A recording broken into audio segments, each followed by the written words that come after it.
आदरणीय सभापति जी, राष्ट्रपति जी के अभिभाषण पर धन्यवाद देने के लिए मैं भी इस चर्चा में शामिल हुआ हूं। राष्ट्रपति महोदया के भाषण में देशवासियों के लिए प्रेरणा भी थी, प्रोत्साहन भी था और एक प्रकार से सत्य मार्ग को पुरस्कृत भी किया गया था। आदरणीय सभापति जी, पिछले 2-2.5 दिन में इस चर्चा में करीब 70 माननीय सांसदों ने अपने विचार रखे हैं। इस चर्चा को समृद्ध बनाने के लिए राष्ट्रपति महोदया के अभिभाषण को व्याख्यायित करने में आप सभी माननीय सांसदों ने जो योगदान दिया है, इसके लिए मैं आप सबका भी आभार व्यक्त करता हूं।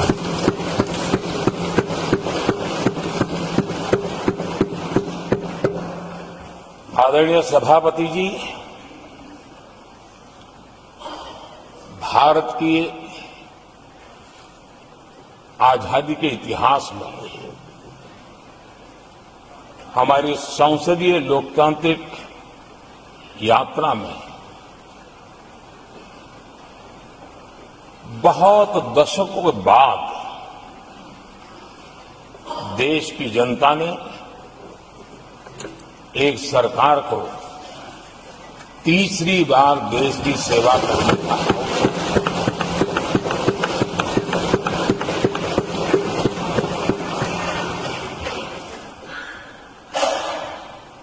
60 साल के बाद ये हुआ है कि 10 साल के बाद वही एक सरकार फिर से उसकी वापसी हुई है। और मैं जानता हूं कि भारत के लोकतंत्र की 6 दशक के बाद आई हुई घटना असामान्य घटना है और कुछ लोग जानबूझ करके उससे अपना मुंह फेर करके बैठे रहे। कुछ लोगों को समझ नहीं आया और जिनको समझ आया उन्होंने हो हल्ला उस दिशा में किया कि ताकि देश की जनता की इस विवेक बुद्धि पर, देश की जनता के इस महत्वपूर्ण निर्णय पर कैसे छाया कर दी जाए, कैसे उसको ब्लैकआउट किया जाए, इसकी कोशिश हुई। लेकिन मैं पिछले 2 दिन से देख रहा हूं कि आखिर तक पराजय भी स्वीकार हो रहा है और दबे मन से, कम मन से विजय भी स्वीकार हो रहा है।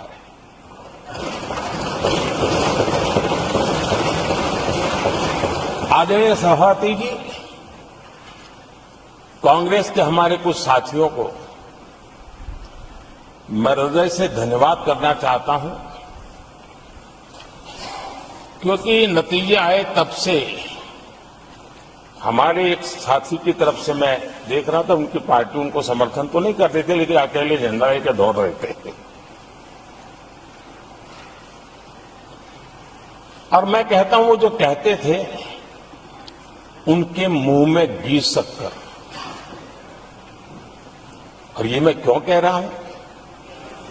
क्योंकि उन्होंने बार बार ढोल पीटा था 1/3 सरकार। आदरणीय सभापति जी, 10 वर्षों के अखंड, एकनिष्ठ, अविरत सेवा भाव से किए हुए कार्य को देश की जनता ने जी भर करके समर्थन दिया है। देश की जनता ने आशीर्वाद दिए हैं। आदरणीय सभापति जी, इस चुनाव में देशवासियों की विवेक बुद्धि पर गर्व होता है, क्योंकि उन्होंने प्रोपेगेंडा को परास्त कर दिया है।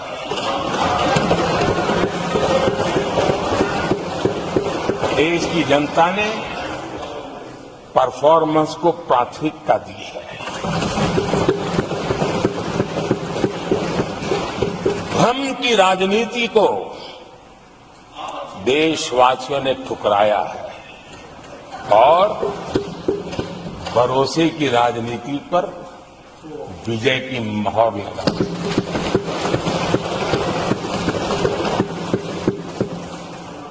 आदरणीय सभापति जी,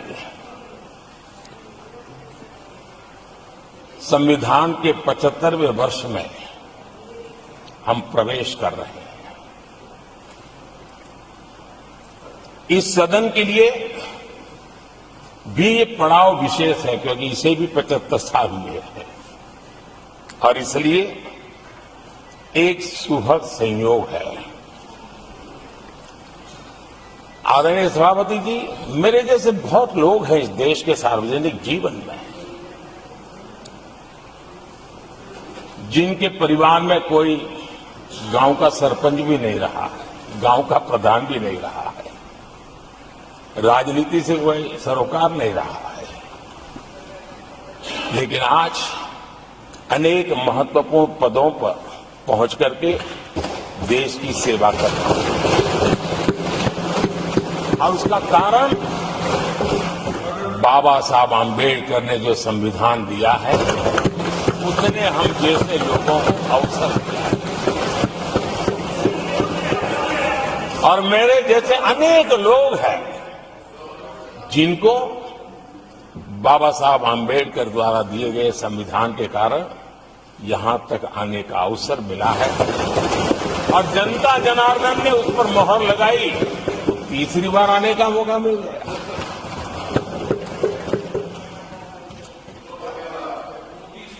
आदरणीय सभापति जी, संविधान हमारे लिए ये कोई आर्टिकल्स का कंपाइलेशन मात्र नहीं है, हमारे लिए उसका स्पिरिट भी और उसके शब्द भी बहुत मूल्यवान है।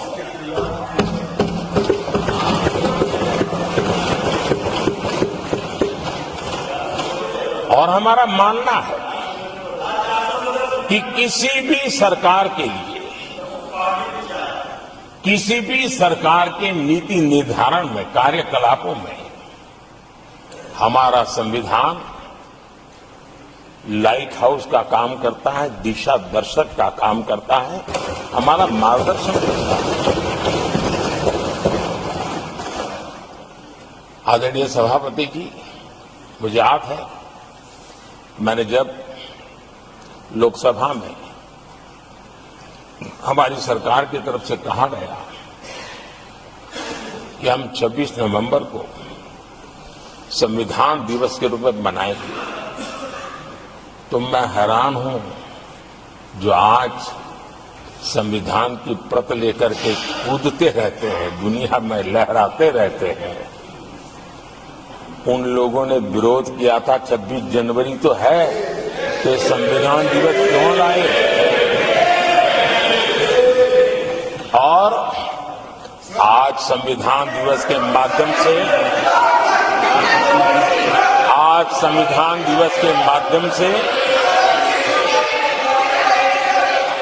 देश के स्कूल कॉलेजेस में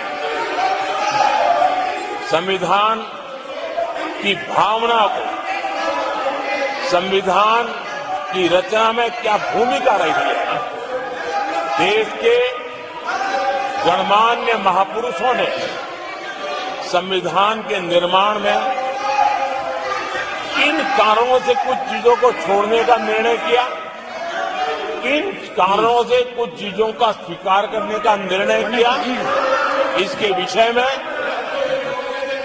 हमारे स्कूल कॉलेजेस में विस्तार से चर्चा हो, निबंध स्पर्धाएं हो, चर्चा सभाएं हो, एक व्यापक रूप से संविधान के प्रति आस्था का भाव जगे और संविधान के प्रति समझ विकसित हो। देशवासियों के लिए आने वाला पूरा कालखंड संविधान हमारी सबसे बड़ी प्रेरणा रहे, इसके लिए हम कोशिश करते रहे हैं। और अब जब 75 वर्ष में प्रवेश कर रहे हैं तो हमने इसे एक जन उत्सव के रूप में राष्ट्रव्यापी उत्सव मनाने का तय किया है और इससे देश के कोने कोने में संविधान की भावना को, संविधान के पीछे जो मकसद है उसके विषय में भी देश को अवगत कराने का प्रयास है। आदरणीय सभापति जी, देश की जनता ने हमें तीसरी बार जो अवसर दिया है वो अवसर विकसित भारत, आत्मनिर्भर भारत, इस यात्रा को मजबूती देने के लिए, इस संकल्प को सिद्धि तक ले जाने के लिए हमें देश के कोटि कोटि जनों ने आशीर्वाद दिए हैं।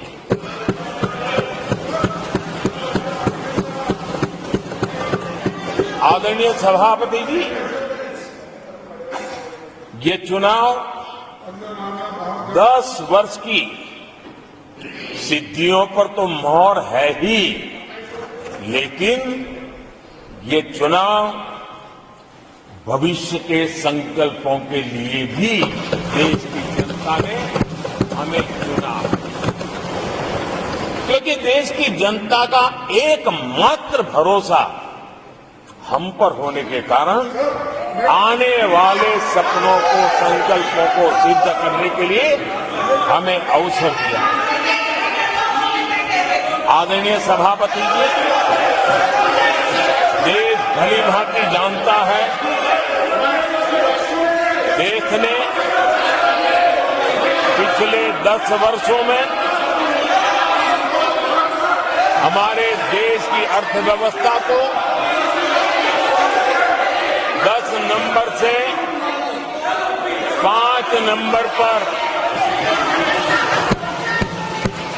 पहुंचाने में सफलता पाई और जैसे जैसे नंबर निकटता की सिद्धि की ओर पहुंचता है, एक की तरफ पहुंचता है, तो चुनौतियां भी बढ़ती हैं और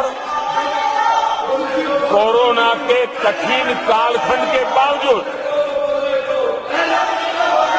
संघर्ष की वैश्विक परिस्थितियों के बावजूद भी, तनाव के वातावरण के बावजूद भी हम हमारे देश की अर्थव्यवस्था को 10 नंबर से आज विश्व में 5 नंबर पर पहुंचाने में सफल हुए।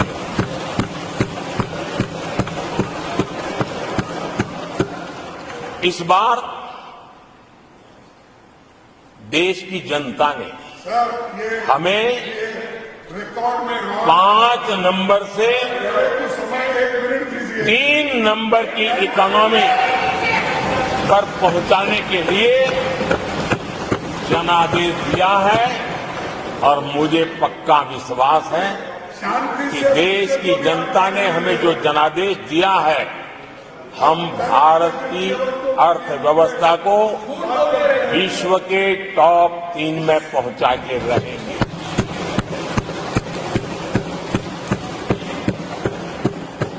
मैं जानता हूं आदरणीय सभापति जी, यहां कुछ ऐसे विद्वान हैं जो ये मानते हैं कि इसमें क्या है, ये तो होने ही वाला है, ये तो अपने आप तीसरे नंबर पर पहुंचने वाली है, ये तो अपने आप हो ही जाएगा। ऐसे विद्वान हैं। अब ये लोग ऐसे हैं जिन्होंने ऑटो पायलट मोड पर सरकार चलाने का या तो रिमोट पायलट पर सरकार चलाने का उनको आदी है, इसलिए वो कुछ करना धरने में विश्वास नहीं करते। वो कुछ करने धरने में विश्वास नहीं करते, वो इंतजार करना जानते हैं। लेकिन हम परिश्रम में कोई कमी नहीं रखेंगे।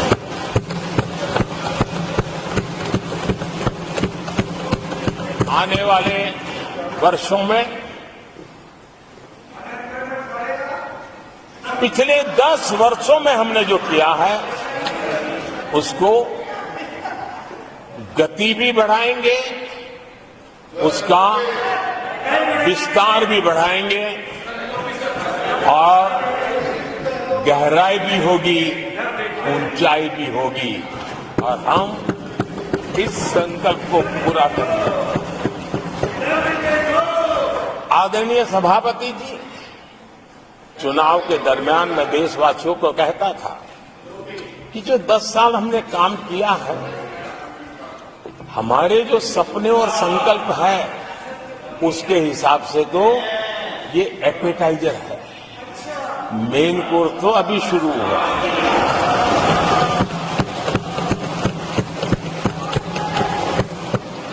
आदरणीय सभापति जी,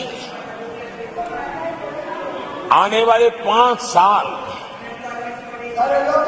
मूल सुविधाओं के सैचुरेशन के और हम एक सामान्य नागरिक की जो रोजमर्रा की जिंदगी की आवश्यकताएं होती हैं, एक गरिमापूर्ण जीवन जीने के लिए जिन व्यवस्थाओं की, जिन सुविधाओं की, जिस प्रकार के गवर्नेंस की आवश्यकताएं होती हैं, हम इन मूलभूत सुविधाओं के सैचुरेशन का युग के रूप में उसको परिवर्तित करना चाहते हैं। आदरणीय सभापति जी, आने वाले 5 वर्ष गरीबों के खिलाफ निर्णायक लड़ाई के हैं। आने वाले 5 वर्ष गरीबी के खिलाफ गरीबों की लड़ाई, और मैं मानता हूं गरीब जब गरीबी के खिलाफ लड़ाई के लिए एक सामर्थ्य के साथ खड़ा हो जाता है तो गरीबों की गरीबी के खिलाफ की लड़ाई सफलता को प्राप्त करती है। और इसलिए आने वाले 5 साल गरीबी के खिलाफ लड़ाई के निर्णायक वर्ष है और ये देश गरीबी के खिलाफ लड़ाई में विजयी होकर के रहेगा। ये पिछले 10 साल के अनुभव के आधार पर मैं बहुत विश्वास से कह सकता हूं।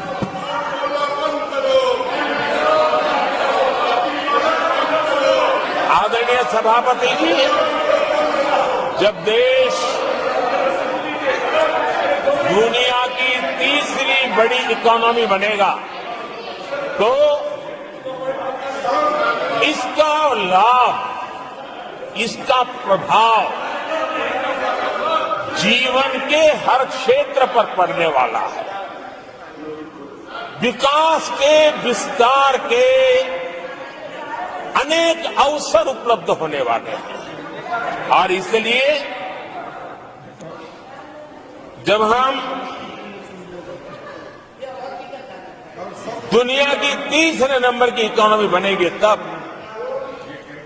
भारत के हर स्तर पर सकारात्मक प्रभाव तो होगा, लेकिन वैश्विक परिवेश में अभूतपूर्व प्रभाव पैदा होने वाला है।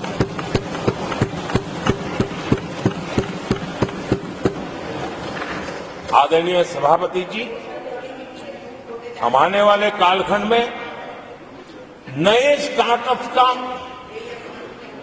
नई कंपनियों का वैश्विक उभार देख रहे हैं और मैं देख रहा हूं कि आने वाले कालखंड में हमारे टियर 2, टियर 3 सिटीज भी ग्रोथ इंजन की भूमिका में देश में बहुत बड़ा कंट्रीब्यूशन करने वाला है।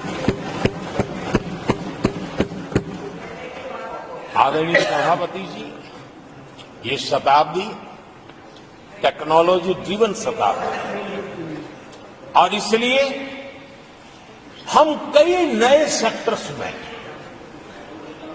नए फुटप्रिंट्स भी अवश्य रूप से देखेंगे। आदरणीय सभापति जी, आने वाले 5 साल में पब्लिक ट्रांसपोर्ट में बहुत तेजी से बदलाव आने वाला है और इसका लाभ भारत के कोटि कोटि जनों को जल्द से जल्द मिले, उस दिशा में हम गंभीरता से आगे बढ़ना चाहते हैं। आदरणीय सभापति जी, भारत की विकास यात्रा में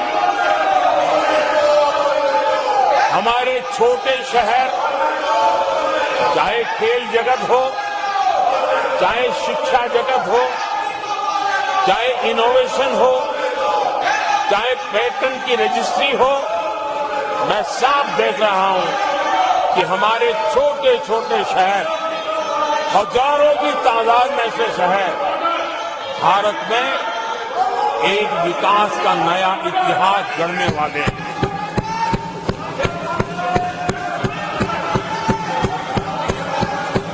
आदरणीय सभापति जी, मैंने पहले भी कहा है कि भारत के विकास यात्रा में 4 प्रमुख स्तंभ, उसका सशक्तिकरण, उनको अवसर, एक बहुत बड़ी ताकत देने वाले हैं। आदरणीय सभापति जी, हमारे देश के किसान, हमारे देश के गरीब, हमारे देश के युवा और हमारे देश की नारी शक्ति, आदरणीय सभापति जी, हमने हमारी विकास यात्रा में हमारा जो फोकस है उसको हमने रेखांकित किया है। आदरणीय सभापति जी, यहां भी कई साथियों ने खेती और किसानी को लेकर के हर एक ने विस्तार से अपने विचार रखे और अनेक बातें सकारात्मक रूप से भी रखी है। मैं किसानों को लेकर सभी सदस्यों को और उनकी भावनाओं का आदर करता हूं। बीते 10 वर्ष में कठिनाइयों का अध्ययन करके उसकी मुक्ति के लिए प्रयास कर रहे हैं और इसलिए आदरणीय सभापति जी, अन्न भंडारण का विश्व का सबसे बड़ा अभियान हमने हाथ लिया है और लाखों की तादाद में विकेंद्रित व्यवस्था के तहत अन्न भंडारणों की रचना करने की दिशा में काम चल पड़ा है। फल और सब्जी एक ऐसा क्षेत्र है, हम चाहते हैं किसान उस तरफ मुड़े और उसके भंडारण के लिए भी एक व्यापक इंफ्रास्ट्रक्चर की दिशा में हम काम कर रहे हैं। आदरणीय सभापति जी,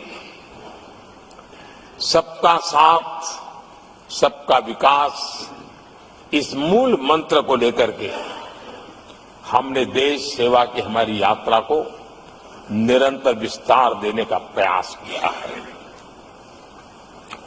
देशवासियों को गरिमापूर्ण जीवन देना ये हमारी प्राथमिकता रही है। आजादी के बाद अनेक दशकों तक जिनको कभी पूछा नहीं गया, आज मेरी सरकार उनको पूछती तो है, उनको पूजती भी है।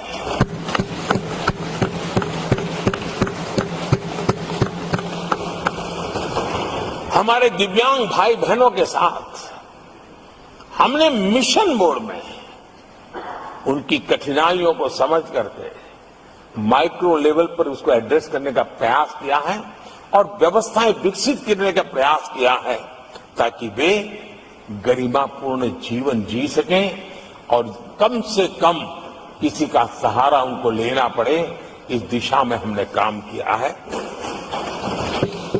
आदरणीय सभापति जी, हमारे समाज में किसी न किसी कारणवश एक उपेक्षित वर्ग, यानी एक प्रकार से समाज में बार बार हरदूत होने वाला वर्ग, वो ट्रांसजेंडर वर्ग है। हमारी सरकार ने ट्रांसजेंडर साथियों के लिए कानून बनाने का काम किया है और जब पश्चिम की दुनिया के लोग ये सुनते हैं तो उनको भी गर्व होता है। जब भारत इतना प्रोग्रेसिव है, भारत की तरफ बड़े गर्व की नजर से देखा जाता है। हमने उनको मुख्य धारा में लाने का प्रयास शुरू किया है। आपने देखा होगा पद्मा अवार्ड में भी ट्रांसजेंडर को अवसर देने में हमारी सरकार आ जाए। आदरणीय सभापति जी, हमारे गुमंत जनजातीय समुदाय, हमारे गुमंत साथी, हमारे बंजारा परिवार, उनके लिए एक अलग कल्याण बोर्ड बनाया है ताकि उनकी आवश्यकताओं को हम एड्रेस कर सकें और उनको भी एक स्थायी, सुरक्षित और संभावनाओं वाला जीवन प्राप्त हो, उस दिशा में हम काम कर रहे हैं। आदरणीय सभापति जी, हम एक शब्द लगातार सुनते आए हैं, पीबीटीजी, पीबीटीजी, पीबीटीजी। हमारे जनजातीय समूह में ये सबसे पीछे रहा हुआ और आजादी के इतने सालों के बाद भी जिन्होंने उनको निकट से देखा होगा, पता चलता है कि कैसी हालत में जीते हैं। उनकी तरफ किसी ने नहीं देखा। हमने एक विशेष व्यवस्था की है और पीएम जनमन योजना के तहत 24,000 करोड़ ये समुदाय बिखरा हुआ है, छोटी संख्या में है, वोट की उनकी ताकत नहीं है और यहां देश की परंपरा है जिसकी वोट की ताकत है उसी की चिंता करना, लेकिन समाज के ऐसे अति पिछड़े लोगों की कोई चिंता नहीं करता था। हमने वो चिंता की है क्योंकि हम वोट की राजनीति नहीं करते हैं, हम विकास की राजनीति करते हैं। आदरणीय सभापति जी, हमारे देश में पारंपरिक पारिवारिक कौशल्य भारत की विकास यात्रा का और व्यवस्था का एक अंग रहा है। जो हमारा विश्वकर्मा समूह है, जिनके पास परंपरागत से हुनर है और जो समाज की आवश्यकताओं को पूरी करना है, लेकिन उनको कभी एड्रेस नहीं किया गया। हमने करीब करीब 13,000 करोड़ रुपए की योजना से विश्वकर्मा समुदाय को आधुनिकता की तरफ ले जाना, उनके अंदर प्रोफेशनलिज्म आए।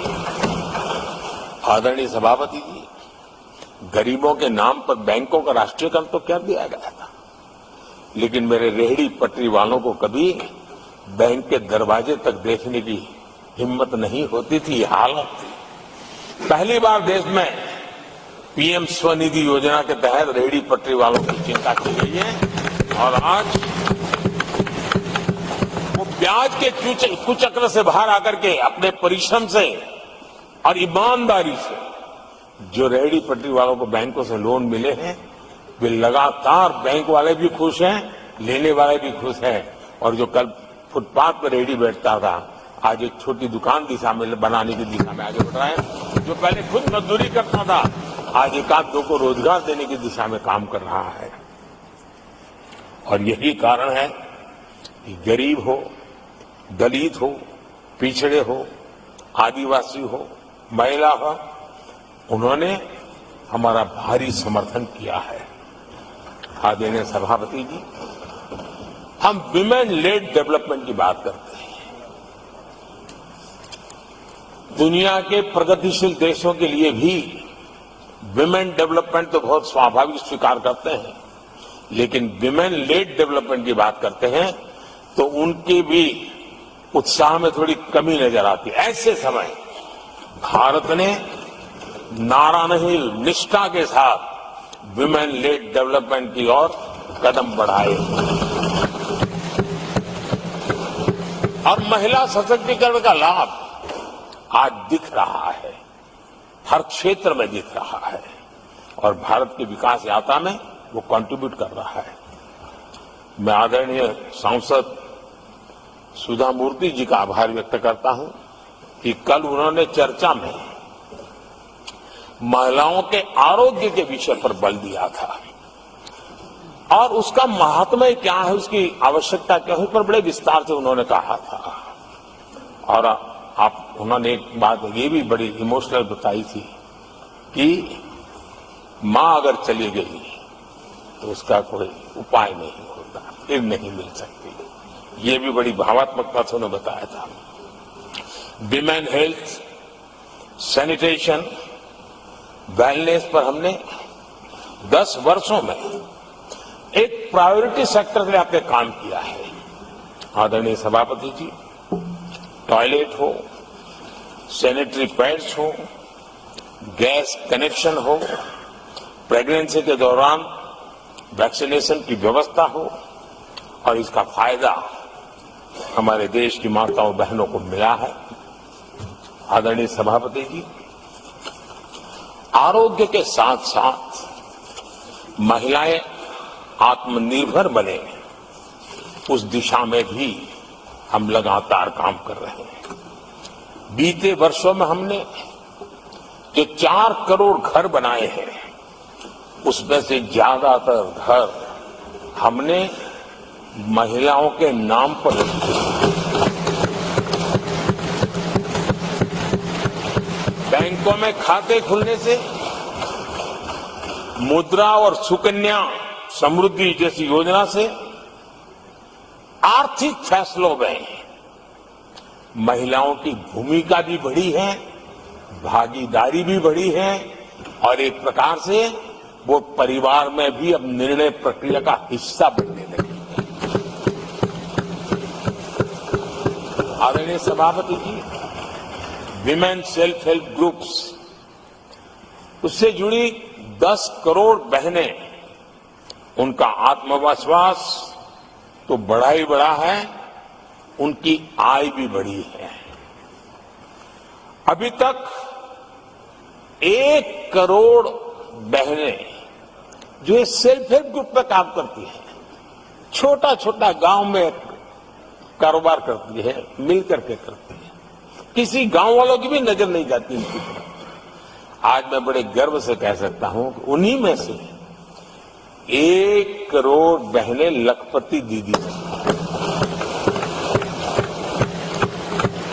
और हम आने वाले समय में ये आंकड़ा 3 करोड़ बहनों को लखपति दीदी बनाने की दिशा में बढ़ा रहे हैं। आदरणीय सभापति जी, सरकार का प्रयास है कि हर नए सेक्टर को हमारी महिलाएं लीड करें, वो अगुवाई करें, उस दिशा में हम प्रयास कर रहे हैं। नई टेक्नोलॉजी आती है, लेकिन महिलाओं के नसीब बहुत आखिर में आती है।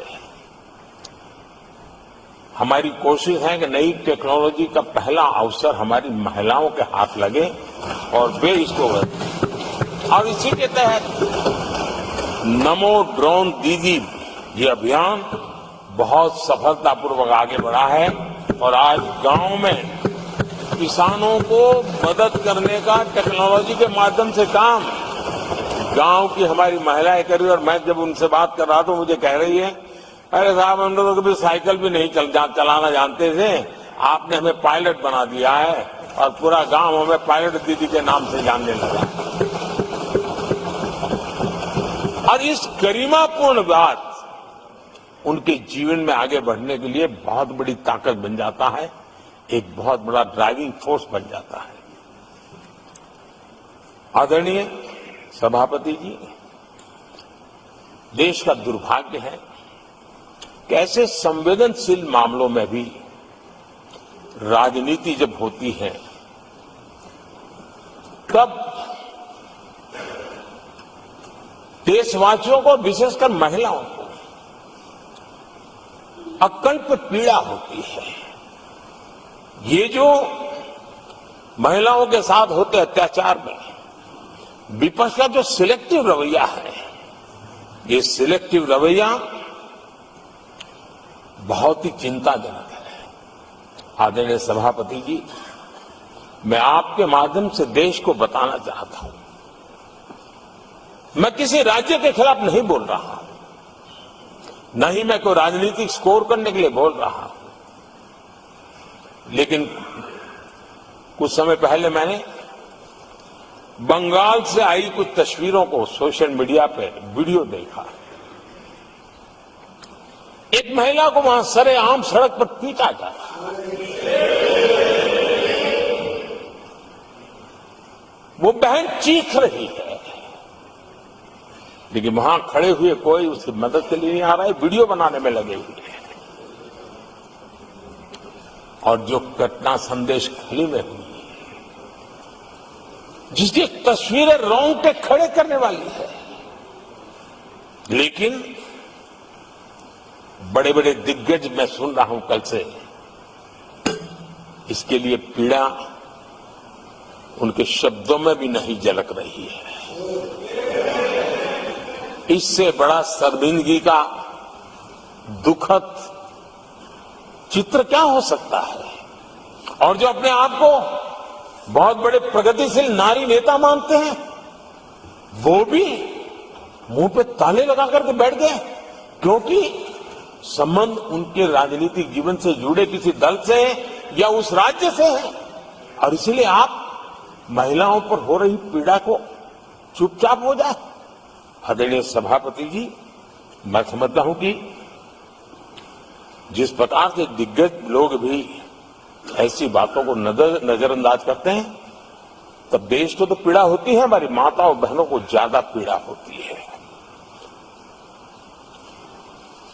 आदरणीय सभापति जी, राजनीति इतनी सिलेक्टिव हो और जहां उनकी राजनीति को अनुकूल नहीं होता है तो उनको सांप सूंघ जाता है, ये बहुत चिंता का विषय है। आदरणीय सभापति जी,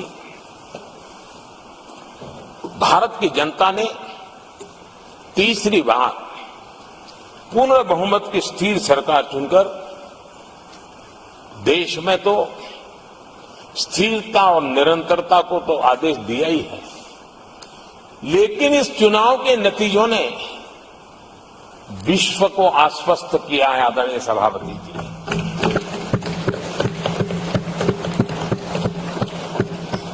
और इस नतीजों के कारण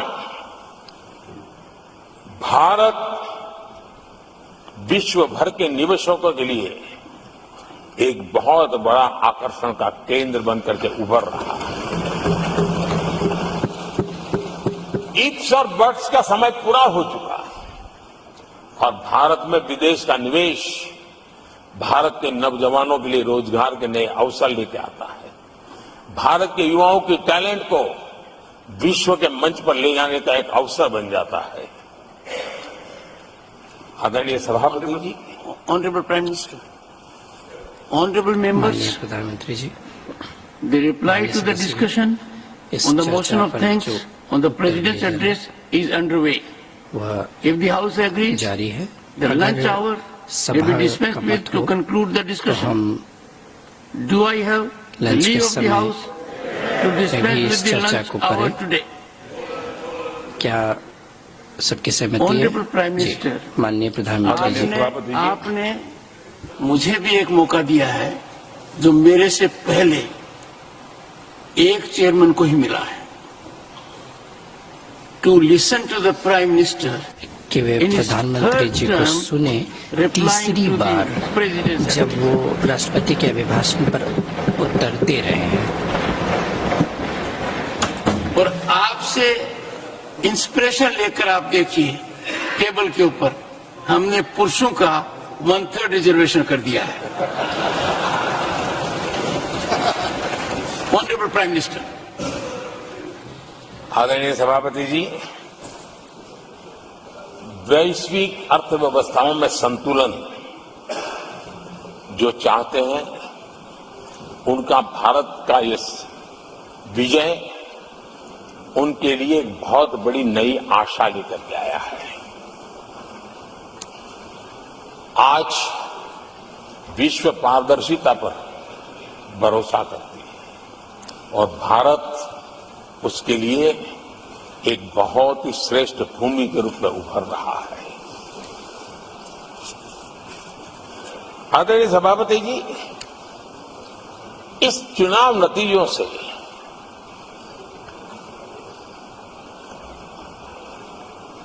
जो कैपिटल मार्केट है उसमें तो उछाल नजर आ ही रहा है, लेकिन दुनिया में भी बहुत बड़ा उमंग और आनंद का माहौल है। मैं अपने व्यक्तिगत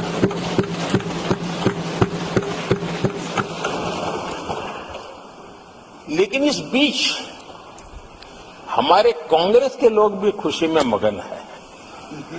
मैं समझ नहीं पाता हूं कि ये खुशी का कारण क्या है,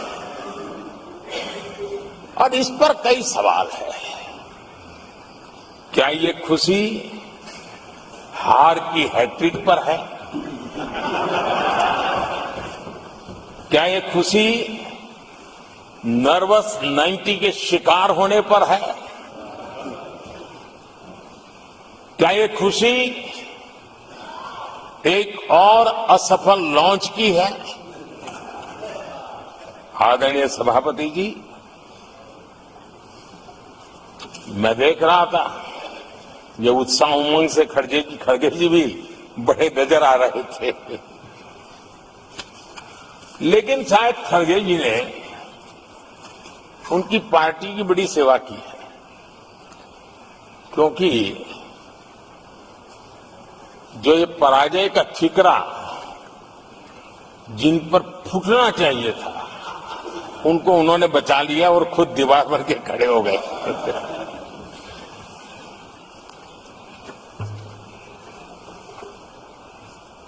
और कांग्रेस का रवैया ऐसा रहा है कि जब जब ऐसी परिस्थिति आती है तो दलित को, पिछड़े को ही ये मार झेलनी पड़ती है और वो परिवार बच निकल जाता है। इसमें भी यही नजर आ रहा है। इन दिनों आपने देखा होगा लोकसभा में स्पीकर के चुनाव का मसला हुआ, उसमें भी पराजय तो तय थी, लेकिन आगे किसको किया? एक दलित को बड़ी चलाने के लिए खेल खेला उन्होंने। उनको मालूम था कि वो पराजित होने वाले, लेकिन उन्हीं को आगे किया। राष्ट्रपति उपराष्ट्रपति पद के चुनाव थे तो 2022 में उन्होंने उपराष्ट्रपति पद के लिए सुशील कुमार शिंदे जी को आगे किया, उनको मरवा दिया। दलित मरे, उनका कुछ जाता नहीं है। 2017 में हार पाई थी तो उन्होंने मीरा कुमार को लगा दिया, पराजय हुआ, उनको पराजय झेलना पड़ा। कांग्रेस की एससी, एसटी, ओबीसी ये विरोधी मानसिकता है, जिसके कारण ये पूर्व राष्ट्रपति श्री रामनाथ कोविंद जी का अपमान करते रहे। इसी मानसिकता के कारण देश की पहली आदिवासी महिला राष्ट्रपति को भी उन्होंने अपमानित करना, विरोध करने में कोई कमी नहीं दी और ऐसे शब्दों का प्रयोग किया जो कोई नहीं कर सकता है। आदरणीय सभापति जी, ये संसद, ये उच्च सदन सार्थक वाद विवाद संवाद और इस मनोमंथन में से अमृत निकाल करके देशवासियों देने के लिए है। ये देश का सबसे बड़ा मंच माना जाएगा। लेकिन जब मैंने कई वरिष्ठ नेताओं की बातें सुनी पिछले 2 दिन में, सिर्फ मुझे ही नहीं पूरे देश को निराशा हुई है। जहां कहा गया कि ये देश के इतिहास का पहला चुनाव था जिसका मुद्दा संविधान की रक्षा था, मैं जरा उन्हें याद कराना चाहता हूं। क्या अब भी एक फेक नैरेटिव चलाते रहोगे क्या? क्या आप भूल गए 1977 का चुनाव? अखबार बंद थे, रेडियो बंद थे, बोलना भी बंद था और एक ही मुद्दे पर देशवासियों ने वोट किया था, लोकतंत्र की पुनर्स्थापना के लिए वोट किया था। संविधान की रक्षा के लिए पूरे विश्व में इससे बेड़ाकुलिक चुनाव नहीं हुआ है और भारत के लोगों की रगों में लोकतंत्र किस प्रकार से जीवित है वो 1977 के चुनाव ने दिखा दिया। लेकिन आप गुमराह कर रहे हो देश को। मैं मानता हूं कि संविधान की रक्षा का वो सबसे बड़ा चुनाव था और उस समय देश की विवेक बुद्धि ने संविधान की रक्षा के लिए उस समय सत्ता पर बैठे हुए लोगों को उखाड़ करके फेंक दिया था। और इस बार अगर संविधान की रक्षा का चुनाव था तो देशवासियों ने संविधान की रक्षा के लिए हमें योग्य पाया है। संविधान की रक्षा के लिए देशवासियों को हम पर भरोसा है कि हां, अगर संविधान की रक्षा को कोई कर सकता है तो यही लोग कर सकते हैं और देशवासियों ने हमें जनादेश दिया है। आदरणीय सभापति जी,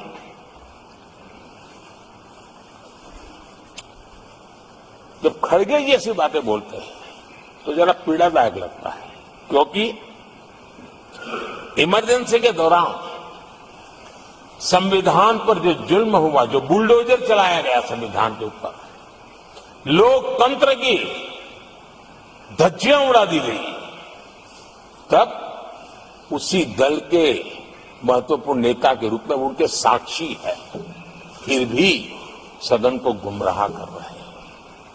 आदरणीय सभापति जी, आपातकाल को मैंने बहुत निकट से देखा है। करोड़ों लोगों को कल्पना भार की यातनाएं दी गई है, उनका जीना मुश्किल कर दिया गया था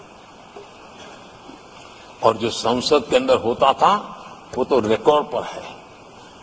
भारत के संविधान की बातें करने वालों को मैं पूछता हूं, जब आपने लोकसभा को 7 साल चलाया था, लोकसभा का कार्यकाल 5 साल है, वो कौन सा संविधान था जिसको लेकर के आपने 7 साल तक सत्ता की मौज ली और लोगों पर जुल्म करते रहे? और आप संविधान हमें सिखाते हो? आदरणीय सभापति जी,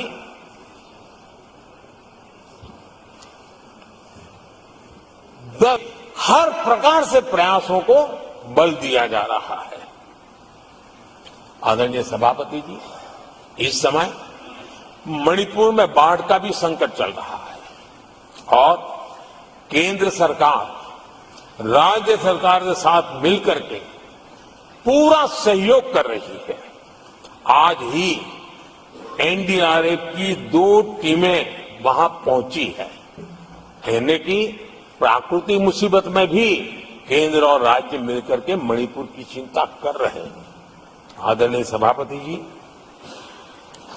हम सभी को राजनीति से ऊपर उठकर वहां की स्थिति को सामान्य बनाने में सहयोग करना चाहिए। ये हम सबका कर्तव्य है। आदरणीय सभापति जी, जो भी तत्व मणिपुर की आग में घी डालने की कोशिश कर रहे हैं, मैं उनसे आगाह करता हूं कि ये हरकतें बंद करें। एक समय आएगा मणिपुर ही उनको रिजेक्ट करने वाला है, ऐसे लोगों को। आदरणीय सभापति जी, जो लोग मणिपुर के इतिहास को जानते हैं, मणिपुर की घटनाक्रम को जानते हैं, उनको पता है कि वहां का सामाजिक संघर्ष का एक लंबा इतिहास रहा है। उस संघर्ष की मानसिकता की जड़ें बहुत गहरी हैं, इसको कोई नकार नहीं सकता है। और कांग्रेस के लोग ये न भूले कि मणिपुर में इन्हीं कारणों से 10 बार राष्ट्रपति शासन लगाना पड़ा है। इतने छोटे से राज्य में 10 बार प्रेसिडेंशियल रूल लगाना पड़ा है, राष्ट्रपति शासन लगाना पड़ा है। कुछ तो मुसीबतें होगी और ये हमारे कार्यक्रम में नहीं हुआ है, लेकिन फिर भी राजनीतिक फायदा उठाने के लिए वहां पर जिस प्रकार की हरकतें हो रही है,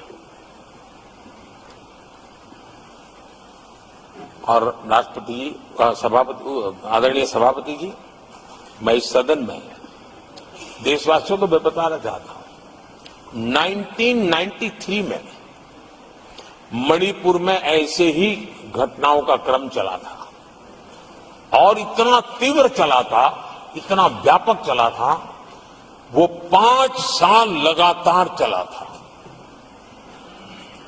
तो ये सारा इतिहास समझ करके हमें बहुत समझदारी के पूर्वक स्थितियों को ठीक करने के लिए प्रयास करना है। जो भी इसमें सहयोग देना चाहते हैं, हर एक का सहयोग भी हम लेना चाहते हैं, लेकिन हम सामान्य स्थिति को बरकरार रखने में, शांति लाने में भरपूर प्रयास कर रहे हैं। आदरणीय सभापति जी, ये मेरा सौभाग्य रहा है कि मैं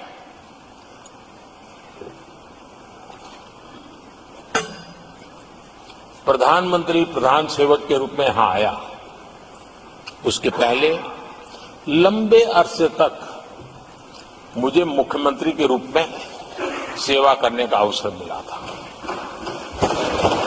और इसके कारण मैं अनुभव से सीखा हूं कि फेडरलिज्म का महात्म्य क्या होता है, और उसी में से कोऑपरेटिव फेडरलिज्म और उसी में से कॉम्पिटिटिव कोऑपरेटिव फेडरलिज्म, इन विचारों को मैं बल देता आया हूं। और इसीलिए जब G20 समिट हुई तो हम दिल्ली में कर सकते थे, हम दिल्ली में बहुत बड़ा तामझाम के साथ मोदी की वाहवाही कर सकते थे, लेकिन हमने ऐसा नहीं किया। हमने हर देश के हर राज्य के अंदर अलग अलग कोने में G20 की महत्वपूर्ण कार्यक्रम किए। उस राज्य को ज्यादा से ज्यादा वैश्विक प्रतिष्ठा मिले, इसके लिए प्रयास किया गया। उस राज्य का ब्रांडिंग हो, विश्व उस राज्य को जाने पहचाने, उसके सामर्थ्य को जाने और उसकी विकास यात्रा के लिए खुद भी अपना नसीब आजमाए, इस दिशा में हमने काम किया है। क्योंकि हम जानते हैं कि फेडरलिज्म के और रूप होते हैं। आदरणीय सभापति जी, जब कोविड के खिलाफ हम लड़ाई लड़ते थे, जितनी बार मुख्यमंत्रियों के साथ संवाद हुआ है, शायद हिंदुस्तान की आजादी के इतिहास में इतने कम समय में इतनी बार नहीं हुआ है, हमने किया।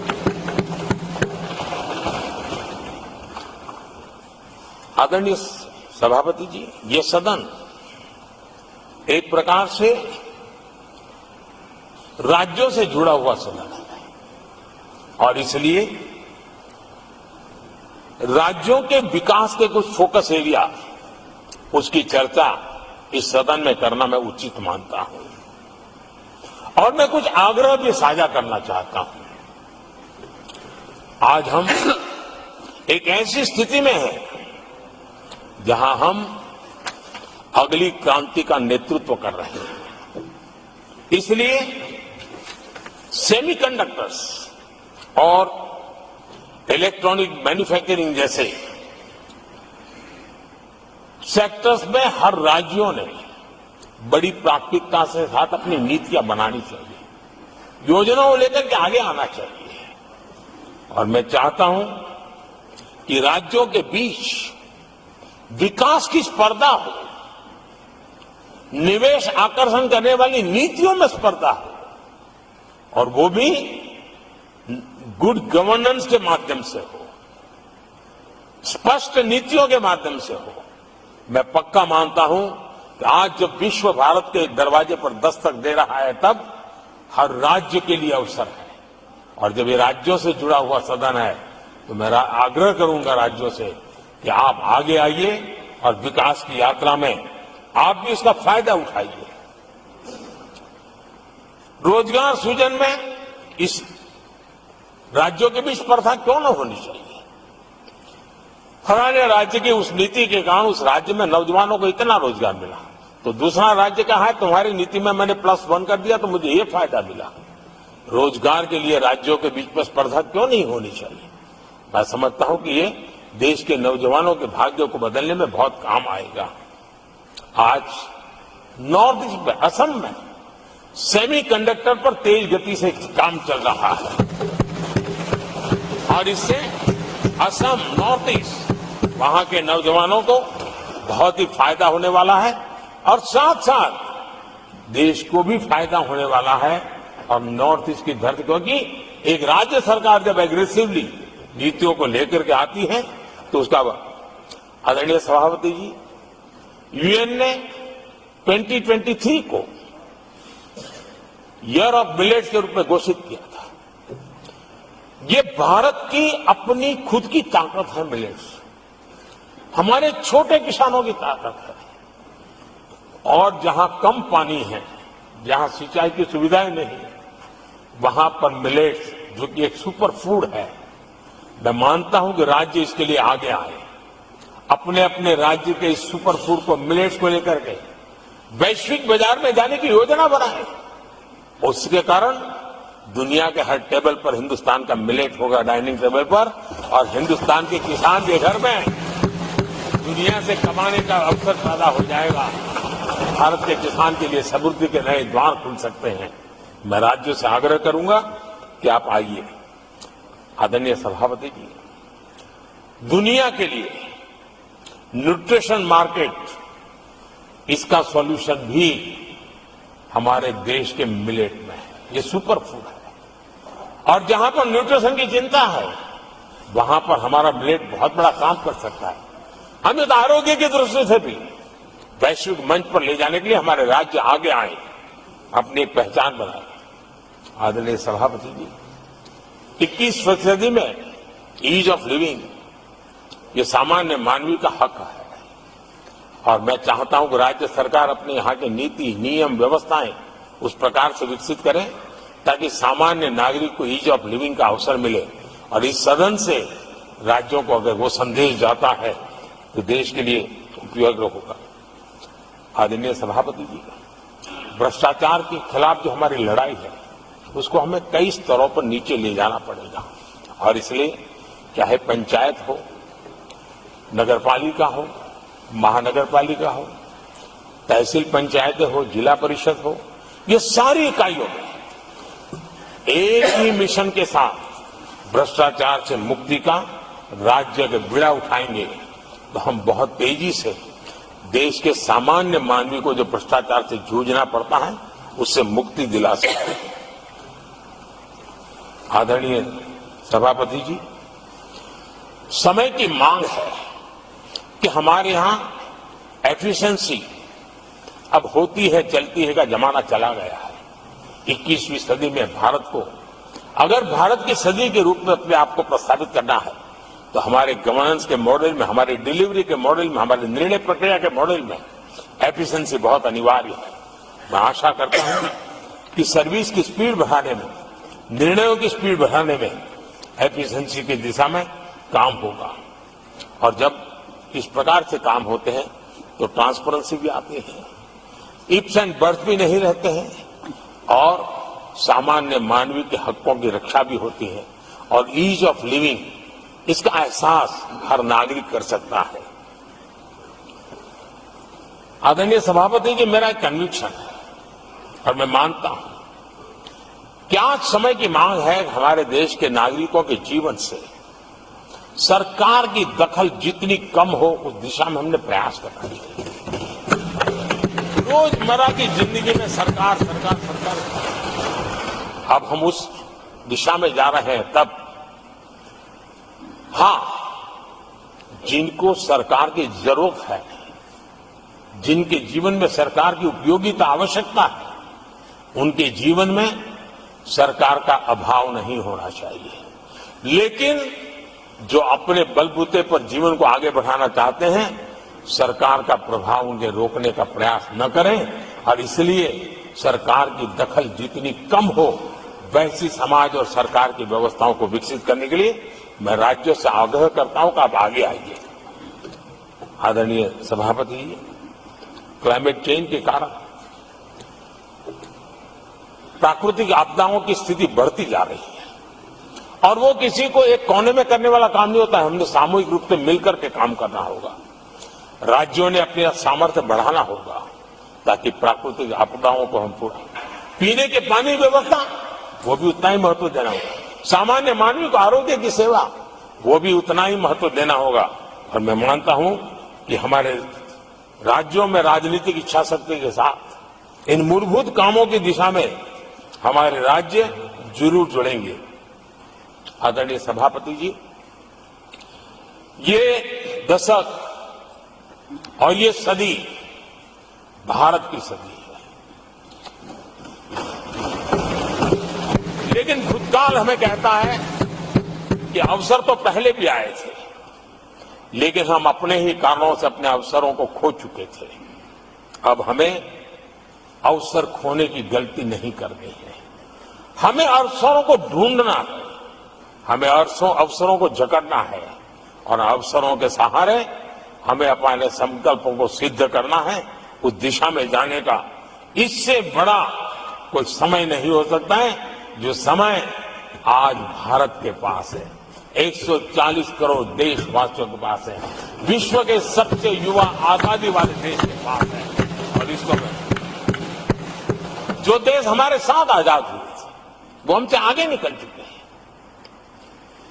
बहुत तेजी से आगे निकल चुके हैं। हम नहीं पहुंच पाए। हमें इस स्थिति को बदलना है और इस संकल्प को लेकर के हमें जाए। जिन देशों ने 80 के दशक में रिफॉर्म्स किए, वे आज बहुत तेजी से एक विकसित देश के रूप में खड़े हो गए। हमें रिफॉर्म्स को बुरा मानने की जरूरत नहीं है, रिफॉर्म से कतराने की जरूरत नहीं है। और रिफॉर्म करते हैं तो खुद की सत्ता चली जाएगी, ऐसे भयभीत रहने की जरूरत नहीं है। सत्ता को हथियार रखने की कोई आवश्यकता नहीं है। जितनी भागीदारी बढ़ेगी, जितने निर्णय की शक्ति सामान्य मानवीय के हाथ जाएगी, मैं समझता हूं हम भी, भले हम शायद लेट हुए हो, लेकिन हम उस आकांक्षाओं को पूर्ण करने में उस गति को प्राप्त कर सकते हैं और हम अपने संकल्पों की सिद्धि कर सकते हैं। आदरणीय सभापति जी, विकसित भारत का मिशन ये किसी व्यक्ति का मिशन नहीं है, 140 करोड़ देशवासियों का है, किसी एक सरकार का मिशन नहीं है, देश की सभी सरकारी इकाइयों का मिशन है। और हम एक सूत्र में, एक संकल्प के साथ मिलकर के चलेंगे तो हम इन सपनों को साकार कर पाएंगे, ऐसा हमारा पक्का विश्वास है। आदरणीय सभापति जी, मैं विश्व मंच पर जाता हूं, विश्व के अनेक लोगों से मिलता रहता हूं और मैं आज अनुभव कर रहा हूं कि पूरा विश्व निवेश के लिए तैयार है और भारत उनकी पहली पसंद है। हमारे राज्यों में निवेश आने वाला, उसका पहला द्वार तो राज्य ही होता है। अगर राज्य जितना ज्यादा इस अवसर को जुटाएंगे, मैं इसको मानता हूं उस राज्य का भी विकास होगा। आदरणीय सभापति जी,